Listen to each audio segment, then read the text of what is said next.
Hey guys, Jayce here bringing you another video. Now welcome to another episode of Challenger Spectate, and today we are watching once again the mid laner for DWG, Kia, who is ShowMaker. The reason being is the only final member we had that we haven't done yet is the support, and the account that people told me that is theirs doesn't seem to be, one, incredibly active, and two, is only in Diamond 2. So I'm not 100% sure if that was the correct account. So if anybody knows the actual support, I believe the player's name is Beryl.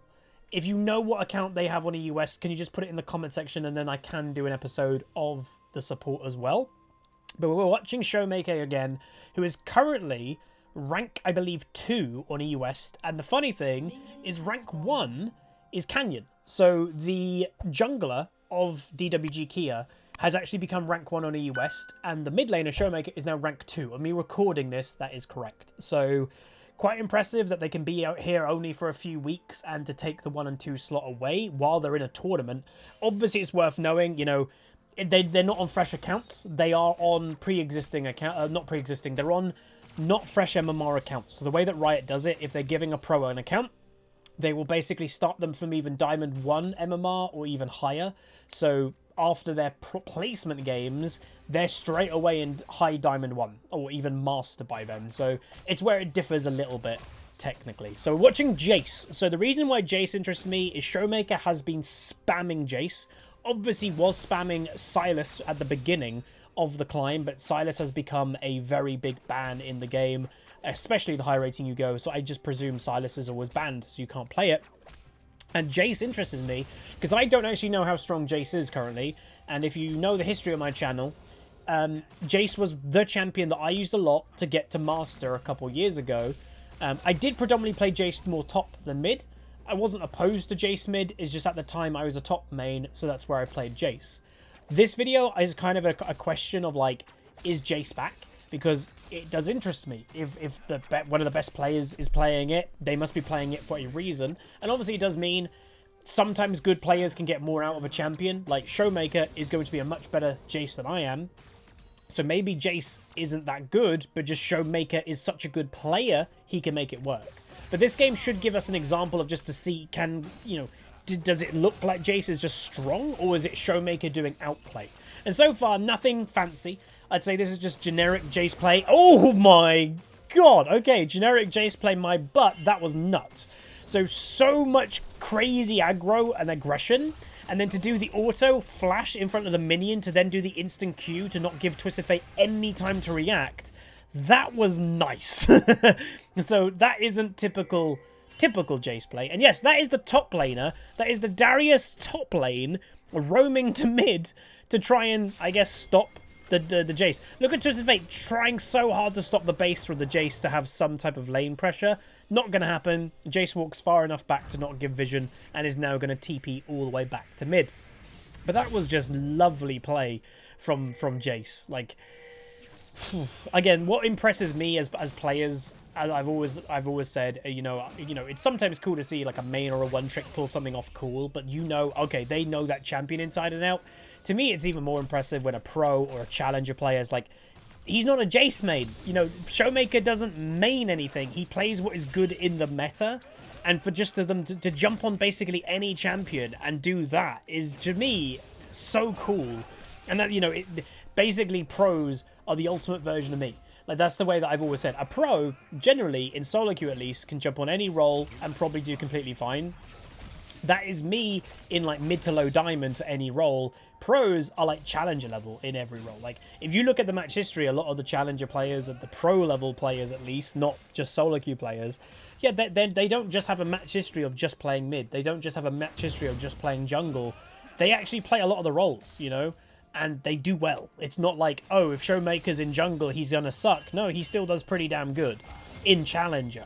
So that impresses me a lot. So farm-wise, it's okay for Jayce to be a little bit ahead of Twisted Fate. Obviously, Twisted Fate is known not to have the best lane phase. I'd say Twisted Fate's lane phase isn't as bad as what it used to be a few years ago, and that's just the way the game has progressed. Obviously, early game, well, there's not really such thing as an early game. Meanwhile, Hecarim looking for a gank doesn't get it. But yeah, early game has been so shortened because of the strength of the items that champions like Twisted Fate, who don't have a great early game, they feel okay earlier into the game. It's the same with like Kayle and stuff like that, is they don't feel as bad because, you know, sometimes it took a Kayle 15, 20 minutes to actually be active and be good. Kayle now, you know, we're 5 minutes into the game, level 6 is now being achieved. A Kayle can be fine 5 minutes into the game. You get your level 6, you get ranged, you have PTA, that's early game strength, and you're fine. And it's like, whoa. So early game is pretty nice. Also, I'm wearing a hat mainly because I put the hat on to try it on, and then I took the hat off and my hair then was a mess. So I just put the hat back on. Full disclosure. As you can tell, I'm a McLaren fan. Anyway, the game in itself, any worth knowing... Are there any other Korean players? I don't know off the top of my head if there are any more in this game. Some of you may be able to point out. I don't think there's any Korean or DWG players, at least, in this game, apart from ShowMaker and Mid. Because obviously, when you're in the same team, a lot of the time these players will have the same schedule. And let's say they've got, you know, they've got scrims, as they naturally would. They'll have a little bit of a break, and they're like, right, this is your solo queue block. If they're all challenger, they'll be playing in the same games as each other. They'll be playing against each other occasionally. And that's just the way of challenger solo queue. Yeah. Anyway, a little bit of aggression is coming up from the Jayce. Twisted Fate, you know, not trading too bad. Has gone the Rush Seekers build. Wouldn't even be surprised. I don't know if we can check. We actually can, actually. If we go on Twisted Fate, go C. Has Twisted Fate gone... Whoa! Attack speed, adaptive, and then health. Hasn't even gone armor. Because I was like, oh, I wonder if the Twisted Fate has gone the double armor route that's actually gaining a bit of popularity. Nope, hasn't gone any armor. I guess being tanky with health counters Jayce, because Jayce is a lethality champion that suffers versus health. And maybe Twisted Fate knew, I'm going to rush the Seekers, so I don't need armor technically from my runes, because that might be a bit overkill. If you watched my... what was it, Vigar game? I had so much armor in that game. It was too much armor. I didn't need that much. It worked, but I didn't need that much. And maybe, yeah, Twisted Fate's gone health, because health does counter Jayce. In the long run, anyway, it counters Jayce. So he's holding hammer form. You can tell that the Jayce wants to go aggro on the Twisted Fate if any opportunity comes by. Is missing the occasional EQ, but again, you miss every shot you don't even take. Twisted Fate walking over. What the Jayce would do as a mistake, by the way, is blow hammer E. So any second, doesn't get there. But I was about to say, yeah, blowing hammer E would then make it that Jayce would have no actual CC. But they do end up getting the kill. Roam by Twisted Fate, effective. Little bit surprised that the Jayce, I will be honest, didn't flash just hammer E the Twisted Fate out of the ult. But clearly, does, you know, Jayce values having flash. Didn't want to waste it on just stopping a Twisted Fate. He wouldn't have probably killed him because Twisted Fate himself has got flash. But yeah. Anyway, Ornn gets ganked and then instantly decides to roam to bot lane. Varus dives. Unfortunately, they didn't fully pay attention, I guess, to Lux or something, because they might have been able to save. Do get that kill. Zilean now going for the kill on the Lux or just trying to escape. Does get keyed. Really low health. Ults. Again, had to do it. Was going to die anyway, but it's just going to, unfortunately for the Zilean, kill. But he does get a kill. Oh, not bad from the Zilean, to be honest. Again, that guy, he's a Twitch streamer. I'm guessing a one-trick Zilean player. So again, impressive that they got that kill, but it's impressive as a Zilean player. As I mentioned earlier, for me, the pros that can just jump on any champion and perform at challenger level, to me, that's stupidly impressive. But yeah, I guess we've always kind of said it's what you as an individual determine as a good player in League. I determine a good player by being generally good at the game, but many of you guys could be like, oh, you know, you're just challenger no matter what, you're good. Where for me, let's say this Zilean, like, I'm not trying to be whatever, but a one-trick or whatever. If he's a one-trick Zilean, I would be like, dude, you're a good Zilean. See, that's where the differentiation is for me. I'd be like, you know, you're not a good player, you're a good Zilean. And I'm sure, again, they're probably still a pretty good player. Would they be challenger level? Probably not in other champions, but they'd probably still be diamond, high diamond at least. But anyway, slight tangent. Eclipse has been finished for Jayce, so rushes Eclipse. Jayce is a tier champion. He does go Muramana, and sometimes you do rush it, but clearly mythic items being so strong nowadays, Jayce just wants to get to that mythic. So there's that. Udi is starting the dragon, which is always nice. Infernal dragon means it's not going to be an infernal map, but infernal dragon means if you just get that one Infernal Dragon that is giving your team 4% more AD and AP scaling that the enemy team cannot catch up to, technically. They cannot get that scaling. So that's always nice, obviously.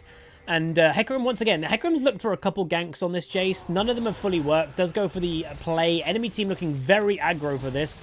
Jayce just going aggro himself within the Lux ultimate. Is just fighting the enemy team. A lot of people around. Lux does get some nice CC, and Twisted Fate is dead too. So obviously Twisted Fate went over the wall, flashes, and the unfortunate thing sometimes with Twisted Fate is he doesn't have that much, like, crazy damage in the early game, and they just couldn't kill the Jayce. Obviously also worth knowing the Hecarim, maybe a misplay, I don't know. He ulted after his E ran out, and a lot of Hecarim's early burst is from his E. So maybe that was just a bit, you know, the Jayce got away after the Hecarim E timed out. I would have just left it. They continued, and they got punished. Obviously worth knowing they did get punished by having 4 people mid lane. I think both Jinx and Lux were there also. Maybe just Lux, I don't know. I didn't see Jinx, but I think she was there. Jayce TPing bot lane. Lux with a really good Q into the mines. Lux gets the kill. Jayce with the autos, and then the Q gets the finish. And this is Jayce. So it is sometimes reminiscent of what I did on Jayce. That Jayce, yes, he's supposed to do okay in lane phase, but he has a harder time lane bullying nowadays, I'd say, than he used to. So a lot of what Jayce wants to do is global map pressure, and that's what I used to do. Take TP, and as Jayce top, I'd TP bot, and stuff like that. And obviously, it's the same playstyle, but just in mid, and it's effective. Like, Jayce, he's not known as, like, the roaming champion, obviously, but he ain't bad at it. Meanwhile, another gank in mid lane. So this Hecarim seems to like Jayce, as we've always mentioned. Meanwhile, Udyr counter-ganking, which is nice. Again, these players will know that ShowMaker. So you could argue this Hecarim, he's camping ShowMaker because he knows it's the Korean pro mid-laner ShowMaker. Because these ganks have not been working. Like, the argument that I've always, like, kind of said, and I had a game earlier today, actually. I don't think it's being an upload. We had a jungle fiddle only ganking bot lane. And the ganks just weren't working. But he was only ganking bot. We ended up losing the game. And it was like, maybe the fiddle after the second or third gank of it not working should have realized these ganks aren't working. I'm going to gank somewhere else. He ganked top lane once or twice. And both times that fiddle came top, we got a kill. And it's like, come top lane, my dude, more. But he only, like, when I say only, if let's say the fiddle ganked 10 times in lane phase, 2 of them are in top and then 8 of them were in bot. I don't think he ever went really mid. And it's like, notice as a jungler if your ganks are actually working or not. Meanwhile, top lane, roam play. Udyr going top, has his sights on the Darius. Hecarim here also, so again, maybe Hecarim is like, maybe top lane isn't the play. Twisted Fate coming in, but ult's really far away, and that will probably be the end of the play. But they are looking maybe for a re-engage. Hecarim quite low. Udyr might try to run his way there. And they are waiting for Ornult. Here is the Ornult. They're going to CC the Twisted Fate. He's looking for gold card to try and deter the enemy. And that will be the end of that. They just weren't close enough to chain CC after the Ornulty. And that will be the end of the play. Haven't spoken about comps, by the way. So one comp. Blue team is more like standard, I'd say. That they've got the mage mid, the bruiser top and jungle. They've got the AD carry. And then they have like the supporty mage bot lane. Well, actually, comps are quite similar. The only difference is AD mid laner for Jayce. So you'd be like, oh, maybe they don't have a lot of AP damage. Udyrs nowadays do max Phoenix, so that he will be doing AP damage early, and Ornn does AP damage, obviously not a lot, he also does AD, but there is a Lux. So this is one of the instances that, yes, I'm not a big fan of Lux support, he misses a Q there, but I'm not a big fan of Lux support, but in a game like this that you do need a mage, that's probably okay, and has gone Mandate. So this was the type of thing that maybe going an actual AP proper item on Lux would have been better, because you do need some of that AP damage as your comp. Varus overextending, and you'd be like, is this overextending? It actually kind of is. You've got no vision, I would presume, and just gets killed. So if you've got no vision, you don't know where Jayce has gone, you don't know where the jungler is, walking up that far with no tower, that is overextending. And, you know, that's the sad life as an AD carry. You are going to be focused a lot as an AD carry, because as an AD carry, you have the most potential to do the most damage in the game. So that's why AD carries are loved to camp and kill, because they have that carry potential. So Jayce actually doing some stealing of the jungle, which is obviously pretty good. We'll take that away from Hecarim, or potentially the Varus at this point. Fight happening. Red team, slight advantage straight away. Double kill for the Jinx. Hecarim running around, doesn't get anything. Darius is in the area, does flash, so does the Udyr. Jayce coming in over the top, and that will be a triple kill for Jinx. And this just unfortunately seems that the enemy team is just getting a little bit outclassed in the early game. Lovely Q as well. Varus getting caught once again, and yes, Jinx survives, and it is an ace. So the enemy team just getting a bit schooled, really. They're, you know, yes, you've got Darius, who arguably can do okay in the early game, but this, I would say, is sometimes the disadvantage of having a Twisted Fate, is he just doesn't have that oomph damage that other mid laners at this point of the game would have. So in that fight, you saw a couple people were really low. Udyr was low. I think Ornn might have been low, and they just didn't finish them off. So that's unfortunate, but it's the way that it sometimes happens. Jayce going back, obviously has completed Muramana, got another lethality item with also Merc Treads. Merc Treads obviously primarily due to the CC of the enemy team, not even to have the magic resist. Gold card, Varus ulti, Zillion stun. He needs that tenacity to make sure he doesn't get just chain CC'd. Dragon is up, by the way, so I would expect red team to be hovering. Jayce could go top lane, though. He's got teleport in 20 seconds, so you could be holding off the Darius. Darius obviously doesn't run teleport anymore as a champion. He runs Ghost. Can Jayce 1v1 the Darius, though? I actually do not know. That is, you know, unless the Jayce pokes down the Darius to be like a half health before a fight, maybe then. But a full health, I don't know. Maybe. But we'll see. Anyway, enemy team on the back foot. No dragon is being done yet. They have just decided to take the fight to the enemy team. Lux Q hits the Twisted Fate. And doesn't... Wow, hitbox. Doesn't finish him off. Twisted... Sorry, Hecarim going crazy aggro because he has that confidence of the Zillion speed up and ulti. And now the enemy team, slight advantage. Darius has made his way over as well to give number advantage technically. And Jayce is going to continue. Would expect potentially a base and maybe a TP over to Dragon. Enemy team looking aggro to see if they can do anything. Jayce TPing on his way, cutting off the Darius, making the enemy team back off. Lovely aggro play by the Jayce. This is just textbook aggressive Jayce, and I love it. Now Dragon being done for red team, so the advantage that they had was now just ruined in numbers because the Jayce TP'd. So that is why, like, some people, you know, let me know in the comments. Teleport has always been a point of conversation. Some people don't think teleport should be in the game. Obviously, they've changed teleport time and time again. Teleport, you used to be able to cancel your TP. You no longer can cancel it. If you press teleport, it is going off unless you get CC'd by the enemy. You used to be able to cancel it, and there was this whole meta about TP cancelling in top lane and stuff, and they got rid of that, obviously. But, yeah, we're practically watching perfect Jayce, because the one thing we haven't even noticed, look at the farm of Jayce, by the way. He's at over 200 farm at 18 minutes. He is absolutely farming like a madman, and it's not like he's not been involved. There's 18 kills in this game, and Jayce has been involved in 12. So he's got, what, a 66% kill participation right now, and he's got the highest farm in the game by an ungodly amount. His enemy mid laner is 50 farm behind, and Twisted Fate has got the highest farm in his team. On average, this Jayce is 70 plus farm ahead of the game. That's mad. Secondly, has bought his third item, which is Edge of Night.